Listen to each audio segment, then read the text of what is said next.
News for nation पर आपका स्वागत है और मैं हूं आपके साथ प्रार्थना। बिहार में जहां एक तरफ जब से बिहार में होने वाले विधानसभा चुनाव की डेट्स की घोषणा हुई है, उसके बाद से राजनीतिक हलचल काफी ज्यादा बढ़ गई और इसी बीच देखिए अब एसआईआर को लेकर के सुप्रीम कोर्ट का भी बड़ा आदेश आ गया।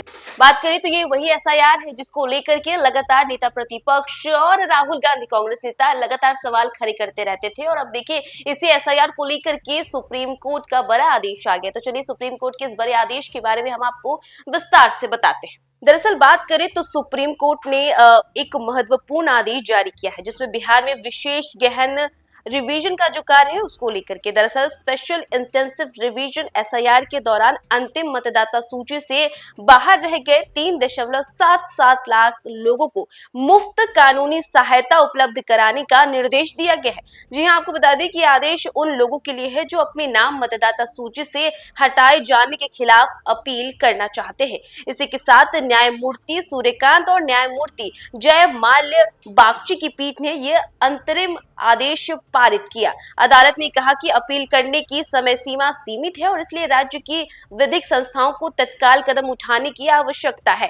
बात करें तो सुप्रीम कोर्ट ने अपने आदेश में कहा है कि बिहार राज्य विधिक सेवा प्राधिकरण यानी कि Bihar state legal service authorities BSLSA के कार्यकारी अध्यक्ष सभी जिलों के जिला विधिक सेवा प्राधिकरण यानी कि DLSA को तुरंत निर्देश भेजे और इन निर्देशों में कहा गया है कि वे पैरा लीगल और इसी के साथ साथ नियुक्त करें और निःशुल्क कानूनी सहायता सलाहकार यानी कि फ्री लीगल एड काउंसलर उपलब्ध कराए। इसी के साथ उन्होंने कहा है कि इन पैरा लीगल स्वयं सेवकों की जिम्मेदारी होगी कि वे गांव में जाकर उन लोगों की पहचान करेंगे जिनके नाम मतदाता सूची से हटाए गए हैं। उन्होंने अपील की है कि उनके अधिकार की जानकारी दे और लोगों की ओर से अपील का मसौदा तैयार करे और मुफ्त कानूनी सहायता प्रदान करने में भी सहयोग करे। बात करें तो पीठ ने आदेश दिया है कि सभी जिला विधिक सेवा सचिव अपने अपने क्षेत्रों में पैरा लीगल स्वयं सेवकों के मोबाइल नंबर और पूरा विवरण सार्वजनिक करें ताकि प्रभावित लोग उससे सीधे संपर्क कर सके। साथ ही यह भी निर्देश दिया गया है कि ये स्वयं सेवक बूथ स्तरीय अधिकारियों यानी कि BLOS से स्थापित करें और अपील प्रक्रिया को सरल बनाए। न्यायालय ने कहा कि अपील दायर करने के लिए समय सीमित है, इसलिए यह सुनिश्चित किया जाना चाहिए कि कोई भी नागरिक अपने मताधिकार से वंचित ना रह जाए।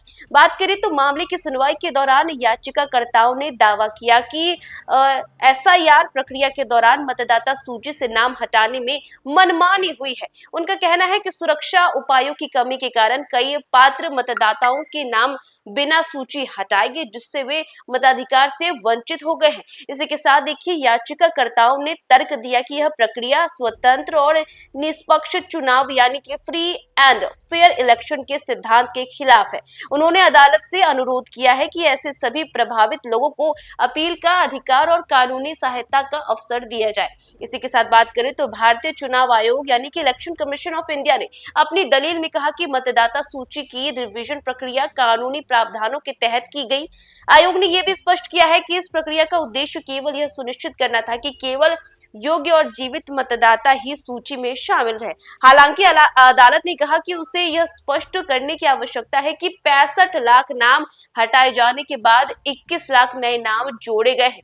क्या उनमें पहले हटाए गए लोगों के नाम भी शामिल हैं? यह सवाल अदालत ने पहले की सुनवाई में उठाया था और अब उनसे चुनाव आयोग ने इस पर विस्तृत रिपोर्ट भी मांगी है। बात करें तो अदालत ने यह भी दोहराया कि मताधिकार यानी कि राइट टू वोट एक लोकतांत्रिक व्यवस्था का मूल स्तंभ है और किसी भी नागरिक को इसे मनमाने ढंग से छीना नहीं जा सकता है। इसे संवैधानिक न्याय और नागरिक अधिकारों से जुड़ा मामला बताया।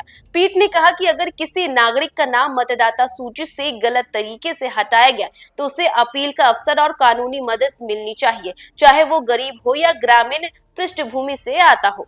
तो देखा आपने सुप्रीम कोर्ट का ये आदेश है कि जो लोग यानी कि 3.77 लाख लोग थे जिनका नाम जो है वो एसआईआर के दौरान हटा दिया गया था और इसके बाद अब उन्हें मुफ्त कानूनी सहायता मिलेगी ताकि वो अपील कर सके। तो फिलहाल इस खबर में बस इतना ही। देश दुनिया की तमाम अपडेट्स के लिए देखते रहे न्यूज फॉर नेशन।